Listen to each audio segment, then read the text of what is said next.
تو کیوں نہ ہم ایک سماج کی طرح، جیسے سوشل کا مطلب کیا ہے، ایک سماج، ایک معاشرہ، ہم ایک کمیونٹی ہو کے چلیں. جب آپ وسعت دیں گے تو پاکستان کے جو لوگ ہیں، جو کمیونٹی، اگر 4-4.5 لاکھ اگر بندے ہمارے، تو میں سمجھتا ہوں کہ آپ ان کو اپنی رسائی دے سکتے ہیں ان ونگز کے تھرو.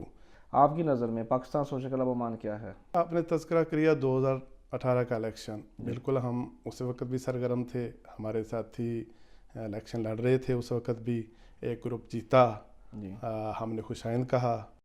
بسم اللہ الرحمن الرحیم. السلام علیکم، ویلکم ٹو مسقط نامہ. میں اس کا میزبان Bilal Mubashir. Pakistan social club Oman Pakistan کے ایک ایسا ادارہ ہے جو ہماری خدمات کے لیے ہمہ وقت موجود ہوتا ہے، جو بے شمار ماضی میں ایسی خدمات سر انجام دے چکا ہے، جس کی وجہ سے جب بھی اب سوشل کلب کی بات کرتے ہیں تو ایک خوشی سی محسوس ہوتی ہے کہ ہم نے اس کی بدولت بے شمار کمیونٹی کے فوائد اور بے شمار بڑی بڑی شخصیات کو اپنے سامنے دیکھا، اور اس کی وجہ یہی تھی کہ سوشل کلب بحال تھا.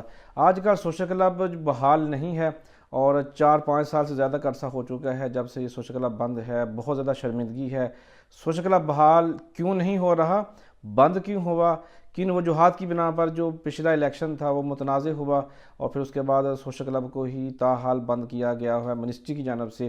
اس کے اوپر بات کرنے کے لیے میرے ساتھ موجود ہے ایک ایسی شخصیت جنہوں نے پچھلے الیکشن میں حصہ تو لیا، لیکن ان کا نام الیکشن کی لسٹ سے بعد میں نکال دیا گیا. وجہ کیا بنی، اور اس بار جو الیکشن ہونے والے اس میں کیا کچھ ہوگا، بہت ساری اور بھی باتیں ہوں گی سوشل کلب کے متعلق. بات کرنے کے لیے میرے ساتھ موجود ہے محترم جناب سجاد احمد صاحب. جی السلام علیکم. وعلیکم السلام ورحمۃ اللہ وبرکاتہ. بہت شکریہ سجاد صاحب. ہم یاد ہے جب کرونا میں ہم پاکستان اکٹھے سفر کیا تھا، ہم نے اس وقت ملاقات ہوئی تھی، پھر ہم نے خوب گفتگو کی تھی، اور آج ایک بار پھر ہم بیٹھے ہیں سوشل کلب کی بات کرنے کے لیے. تب ماحول مختلف تھا، اب ماحول بالکل ہی یکسر ہی تبدیل ہو چکا ہے. پاکستان سوشل کلب کی جس طرح میں نے بات کی ہے، چونکہ میں بھی سوشل کلب سے ہی نکل کر ہی یہ سلسلہ جو شروع کیا تھا اسی کی ہی یوتھ ونگ سے ریلیٹڈ تھا، تو اس وجہ سے بہت ساری چیزیں مجھے سیکھنے کو ملی، لوگوں سے ملاقات کا موقع ملا. آپ کی نظر میں پاکستان سوشل کلب عمان کیا ہے؟ بہت شکریہ حافظ صاحب، آپ میرے ہاں آئے. میں بہت شکر گزار ہوں، آپ نے مجھے موقع دیا کمیونٹی کے حوالے سے ان کی ترجمانی کرتے ہوئے. میں جو کچھ کر سکتا تھا، جو کچھ کیا ہے، وہ آج انشاءاللہ آپ کو بتاؤں گا. جی جب آپ نے یہ تذکرہ کیا کہ ہم سفر تھے کرونا میں، تو اس سے آپ واضح ہو گیا، آپ کو میرے والے سے پتہ ہے کہ میں سوشل کلب میں کتنا ایکٹیو تھا. جی سوال یہ ہے کہ میں 2006 سے ہوں، تو الحمدللہ میں آؤں، ہماری خدمات جاری ہیں. کمیونٹی کے جتنے بھی افراد ہیں، بہت ساری ایسی چیزیں ہیں جو ہم سمجھتے ہیں کہ ہماری کمیونٹی کے لوگ مشکلات کا شکار بھی ہیں، تو ان کو ہم ہمیشہ سے سالو کرنے کی کوشش کرتے رہے ہیں الحمدللہ. تو اس والے سے کمیونٹی میں ہماری جان پہچان بھی تھی.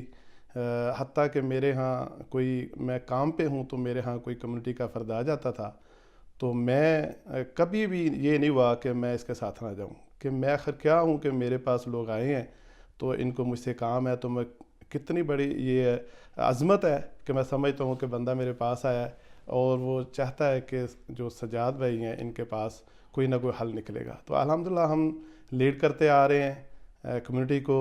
آج آپ کے سامنے ہے. سوشل کلب کے حوالے سے آپ نے بات کی. دیکھیں سوشل کلب ہے کیا. میں سب سے پہلے تو حکومت عمان کا شکر گزار ہوں کہ انہوں نے ہر طرح کی کمیونٹیز جو اس عمان کے اندر موجود ہیں ان کو یہ پلیٹ فارم دیا ہے جی کہ وہ یہاں آ کر اپنی شناخت کو برقرار بھی رکھ سکتے ہیں، اپنی روایات، اپنی ثقافت، کلچر، تہذیب و تمدن، سب کچھ وہ اس پلیٹ فارم پہ کر سکتے ہیں. کہ انہیں کبھی بھی اجنبیت جو ہے وہ نہ ظاہر ہو کہ ہم عمان کے اندر موجود ہیں تو ہم بڑے ہی اجنبی ہیں. تو یہ بڑی بات ہے کہ کمیونٹی کو یکسو ہونے کا عمان گورنمنٹ نے اس پلیٹ فارم کے تھرو موقع دیا ہے. تو میں نے سوچا جہاں ہم انفرادی طور پہ جتنے بھی ہمارے پروفیشنلز لوگ ہیں، بڑے لوگ ہیں، جو ایک چین کی طور پہ اپنی کمیونٹی کے لوگوں کی جو ہے ان کے لیے پروگرام ترتیب کرتے ہیں، ان کی مشکلات کو حل کرنے کی کوشش کرتے ہیں، جہاں کبھی ہیلپ کی ضرورت ہے وہ کرتے ہیں. تو کیوں نہ ہم اس پلیٹ فارم کو، جہاں عمان گورنمنٹ نے جو یہ ساری چیزیں رکھی ہیں کہ آپ کھل کے آ کے یہاں بائی لاز کو فالو کرتے ہوئے اپنی کمیونٹی کے لیے سب کچھ کر سکتے ہیں. تو ویلفیئر منسٹری ہے، اس کے اندر یہ تمام کمیونٹیز کے جو ادارے ہیں، کلب ہیں، وہ اس کے تھرو آپ کام کرتے ہیں. اس کے بائی لاز ہیں، اس میں آپ الیکشن لڑ سکتے ہیں.